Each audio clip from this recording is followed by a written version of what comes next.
Chapter 8. Fog of the Familiar. The monorail emerged from the tunnel and coasted into the gloom of East Sector 9, where rain shimmered under flickering sodium lights and the architecture began to tilt from functional decay into the realm of deliberate menace. Steel bones jutted from concrete ribs. Surveillance eyes blinked red and blue. Even the graffiti looked nervous. Inside the railcar, no one spoke. O'Hare stared out the fogged window, ears twitching like antennae. Landwolf hummed a half-forgotten riff from an old punk ballad, drumming one paw against his knee in time with the rail's clatter. Hoppy crouched low, chewing on a packet of something unlicensed and probably flammable. And Fefe held the gadget in his lap, still warm from its last awakening. He didn't know how long it had been active before. The pulse from the device was no longer just light and code. It carried weight. Memory, maybe. Something trying to remember itself through him. "You all right?" Hoppy asked, standing up and drawing near to his friend. "Yeah," Fefe said, though his face betrayed him.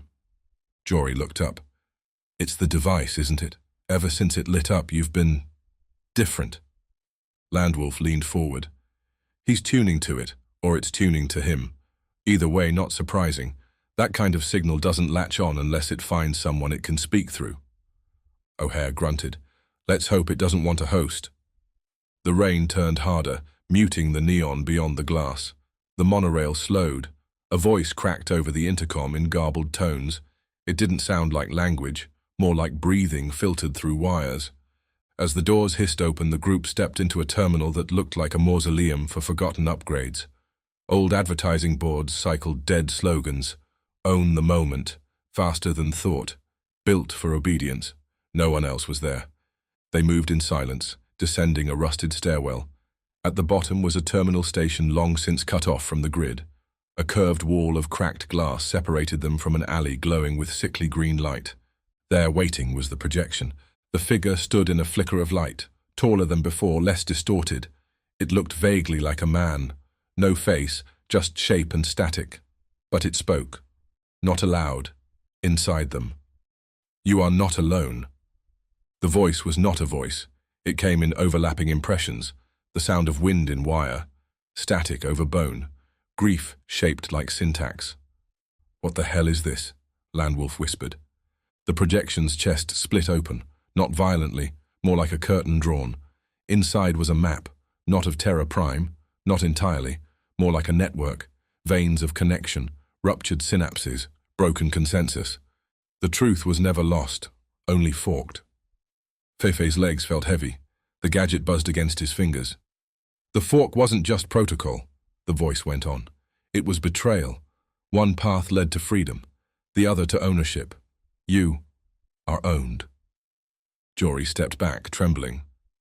"But we're just trying to find Pepe," Fefe said aloud, surprised at how small his voice sounded. "This is bigger than us." The figure leaned forward, or seemed to. "Find him." He knew the cost of seeing clearly. He buried the first key. The figure exploded into data particles like fireflies reversed. For a moment, the alley beyond glowed silver, and then the light drained, leaving only the smell of ozone. No one spoke. O'Hare was the first to move. "We're deep in it now." "Yeah," said Landwolf, shaking his head, "and I'm starting to think Pepe didn't go dark. He was buried." They looked to Fefe.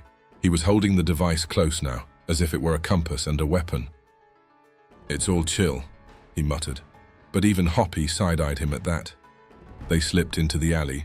Rain struck puddles like warning bells.